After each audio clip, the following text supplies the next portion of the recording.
Hello, my friends, and welcome to the Seeds and Weeds podcast brought to you by Small House Farm.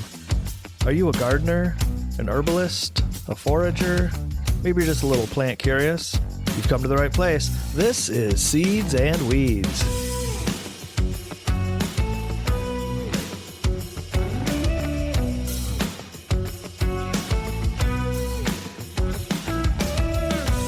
Howdy, friends. Welcome back to the show. Today's episode is all about seed saving. It is seed saving season, and we are digging into it. We're going to be covering the whys, the whens, and the hows of saving seeds from your gardens. We're going to be exploring the many benefits of saving your own seeds. We've got some crop suggestions for you to get you started. We're going to help you identify the best time to collect your seeds. We're going to cover harvesting, processing, and storage of your precious seeds. This is a very important and very fun episode of the podcast, so I'm so glad that you're here with us today. But before we get into all of that seedy stuff, Heather, what is new here at Small House Farm? Oh my gosh, we have been living, breathing, swimming in tomatoes around here. So they are all over every surface of the kitchen.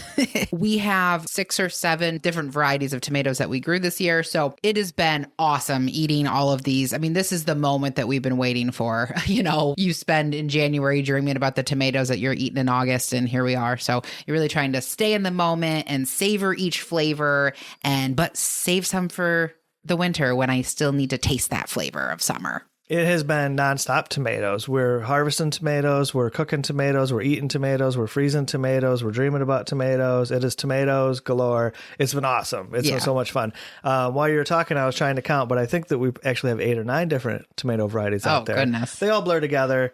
So many great tomatoes. And that's not the only thing we've even been doing. On top of tomatoes, we're busy with a bunch of other stuff too. Yeah, we've kind of hinted at the studio that we've been building, and we actually are just about to launch a new video series about recipes that come out of herbs in every season. When do we expect the first episode to be released on YouTube? Beginning of September 1st. So keep an eye out for those. We're really excited about what this studio has opened up the possibilities for us to be able to produce. Speaking of YouTube videos, there'll actually be a video that you guys can tune into even sooner than that. Our annual tomato tasting video should be up, shouldn't it? Yeah, we didn't do a tomato tasting the past few years because of who knows this or that, but we are coming back and we have one in the works. So you actually, by the time this episode airs, it should be on YouTube. So go over there, check it out, Small House Farm on YouTube. So the next thing we got to do here is some shout outs to our friends over on Patreon. You know, our Patreon community, the support of that community allows us to do so many different things at Small House Farm, including, of course, the podcast. We want to give a big thank you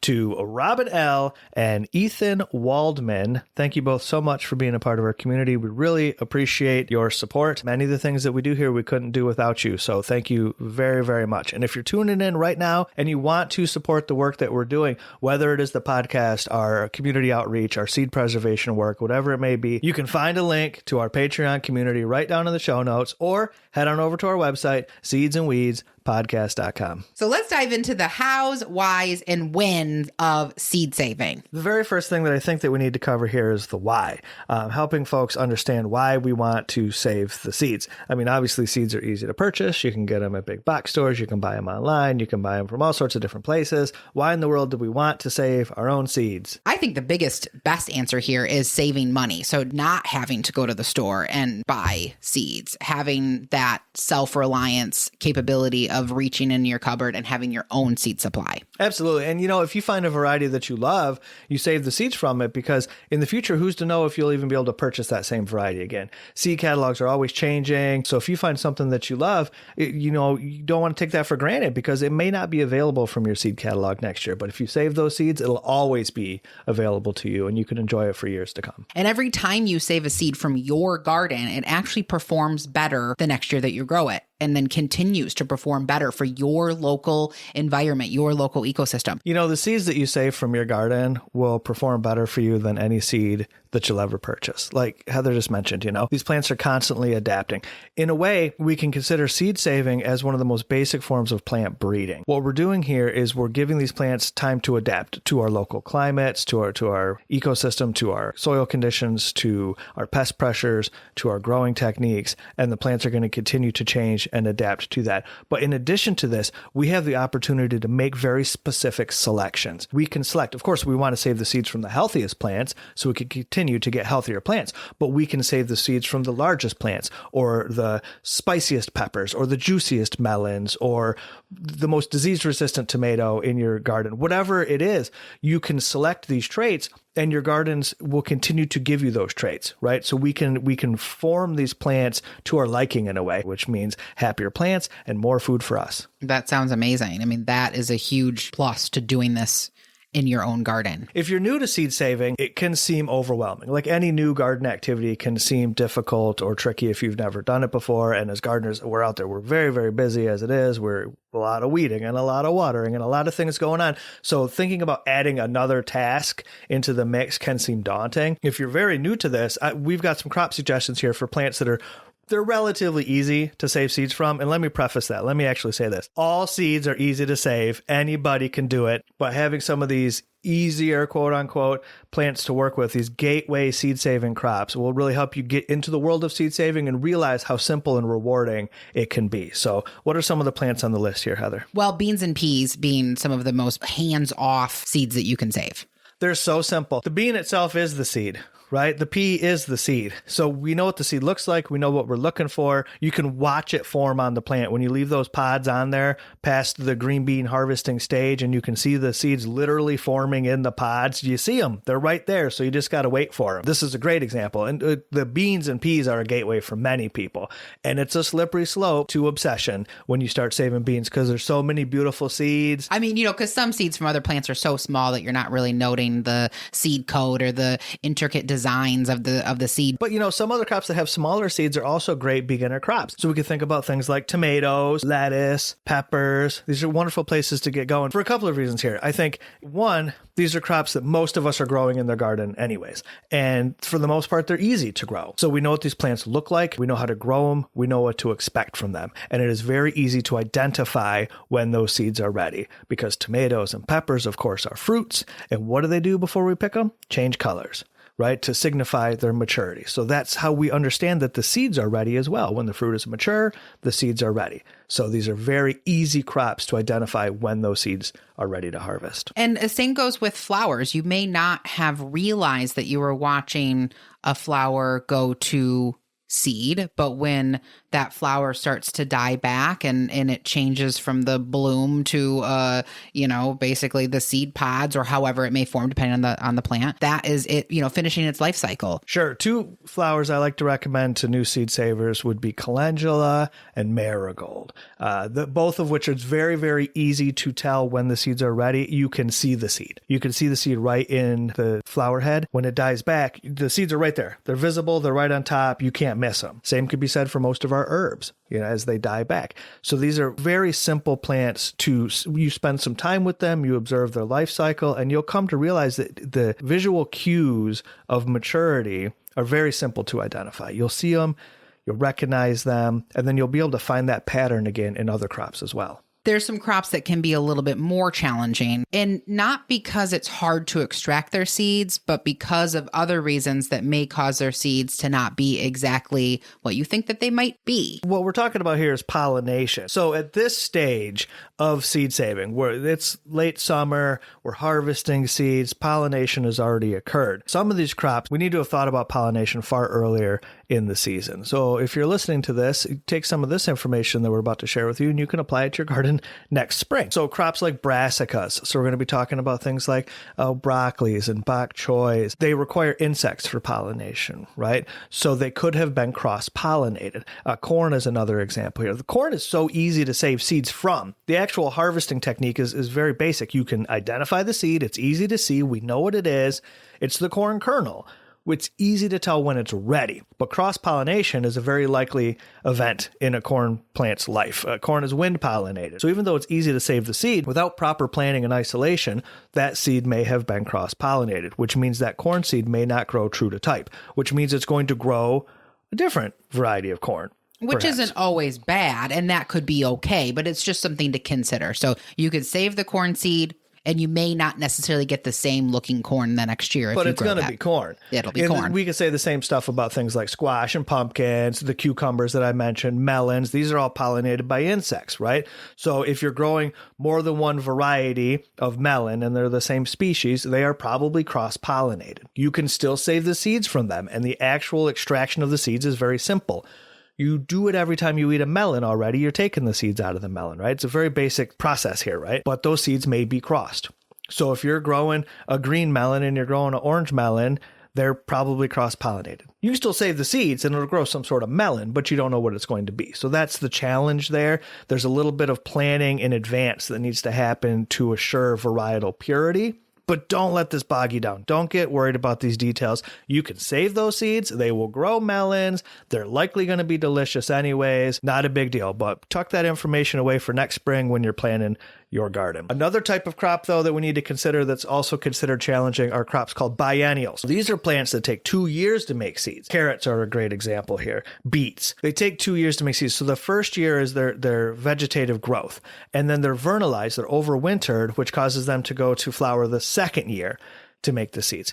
Well, that's the challenge here, right? Is we've got to have these plants in the garden for 2 years. We've got to be aware of their life cycle so we can plan for it. We've got to give up that space. We got to wait and be patient. There's a lot of challenges with that, right? Especially with the waiting and being patient part. That's hard out in the garden. We got to get out there and we want to just go, go, go. But with some of these plants, we got to wait. But once again, the actual harvesting of the biennial seed, like as a carrot, is very simple. If that carrot stayed in the ground and it's in its second year, it shoots up a stalk and sends up a flower that will then produce seeds. Right on the top. And then it's just like saving seeds from a flower. The flower is going to turn brown and look decayed, and you can physically see the seeds all over the top of that flower. And then you just rub them off with your hand and bada bing, you got the carrot seed. Yeah. And typically with something like a carrot, I mean, all we do is just cut off the stem with the flower that's already, almost to seed, stick it in a paper bag and let it finish in the paper bag. It'll basically finish its seed production, drop the seeds into the paper bag. You just kind of give that paper bag a little jiggle shake. And that's the move. And the seeds will drop out, and then there you are. So yeah, ultimately, it's just as simple as anything else. It's understanding the plant's life cycle. For seed savers, as you move into more advanced stages of your seed saving life, understanding how plants are being pollinated, understanding the length of their life cycle, those are important details.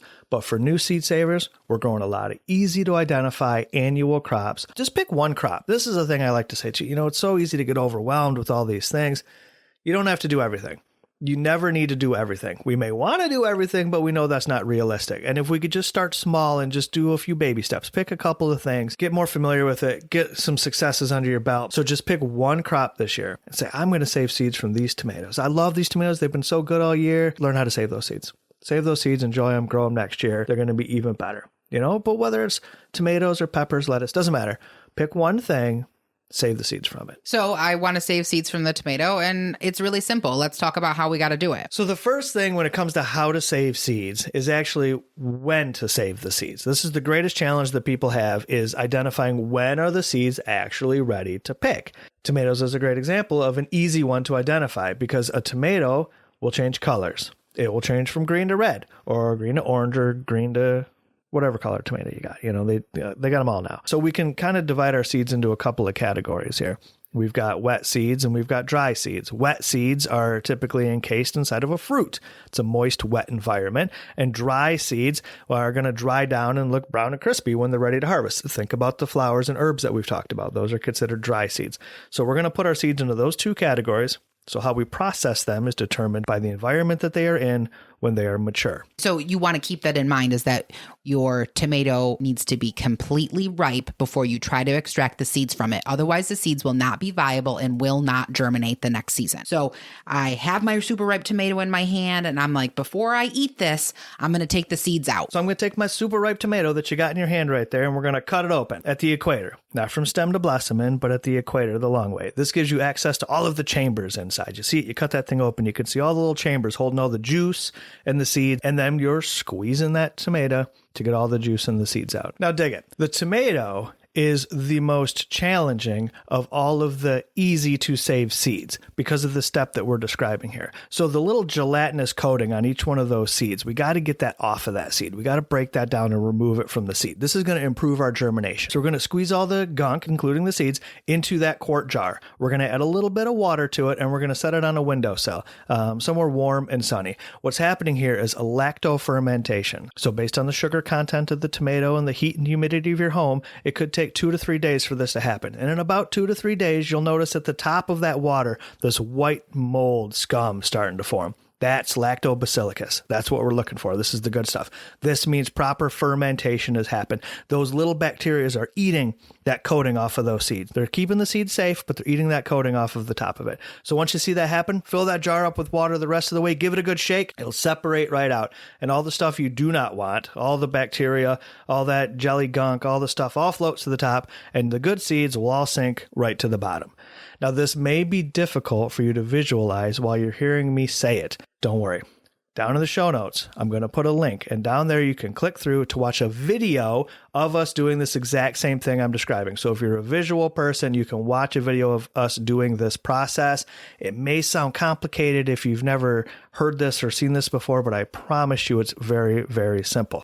Once the seeds have separated out, you dump off the junk, you pour the good seeds into a little screen, and you put them out to dry on a paper plate. Simple as that. Label that paper plate so you remember what these seeds are, because if you're anything like us, you're going to have seeds on every surface in your whole kitchen. Label that paper plate, set it out to dry. Again, this is the most complicated. Let's talk about saving the seeds from a pepper. Yeah, this is a lot simpler because I have my super ripe pepper in my hand. So it is bright red. I'm going to cut it open. And like you do this before you cook this pepper, you typically take those seeds right out of the way, right? You put them in your compost. But instead of putting them in my compost, I'm going to put them on a paper plate. I'm going to let them dry. There it is. I took those seeds out before I consumed that fruit, and I'm going to let them dry in the paper plate. Paper plate's going to be labeled, so I know exactly what seeds they are. And they're probably going to take 7 to 10 days to dry. This is the second greatest challenge that seed savers seem to have, is allowing the seeds to properly dry before storage.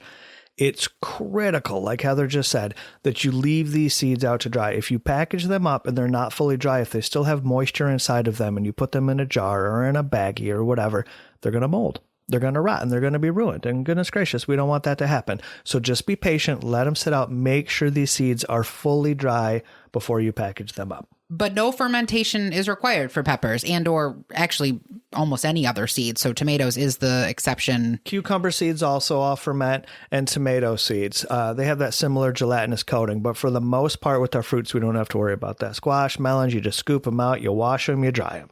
That's it. That's all you got to do. How simple is this? Think about the last time you ate a melon or a squash. You're scooping out the seeds anyways. If you're toasting your pumpkin seeds, you are doing all of the steps. You're scooping them out, you're washing them, you're laying them out on a tray. Just don't put them all in the oven. Save some to the side and boom, you can grow more pumpkins next year. So again, like I mentioned, the video for the tomato seed saving, we've got a whole slew of videos over on YouTube of us saving seeds from all sorts of different things. Fruits, vegetables, flowers, you name it. So go there, watch the videos, learn, then reach back out to us. You can contact us anywhere you want, or either just the comments on the YouTube video, my email, whatever works for you. Ask questions. If you've got any questions about the seed saving process, reach out anytime. We would be happy to help you through the process. I'll only have to answer your questions once, probably, because once you start to do it, you will realize that these are the same techniques for almost everything that you save seeds from. So once you understand just a small handful of techniques, you can save seeds from everything. Anything and everything. You know what I mean? It's a relatively simple thing that all of us can do once we learn the basics. So now we've saved these seeds, we got to store them. We got to make sure that they're properly stored. We have to ensure that these seeds are cool, dark, and dry. So this could be as simple as keeping your seeds in a mason jar and keeping it in a closet or a cupboard or where you keep your canned food would work just fine. If you've got a freezer and you want to store your seeds very long term, you can certainly do that. Make sure your seeds are in airtight containers and they will keep in the freezer for many years. You can do that if you want. I'd rather say plant those seeds. The greatest place to store your seeds is in the soil. Keep planting your seeds every year. Plant them, let them adapt, let them grow, let them change, save them again, and you'll continue to get better performing crops year after year.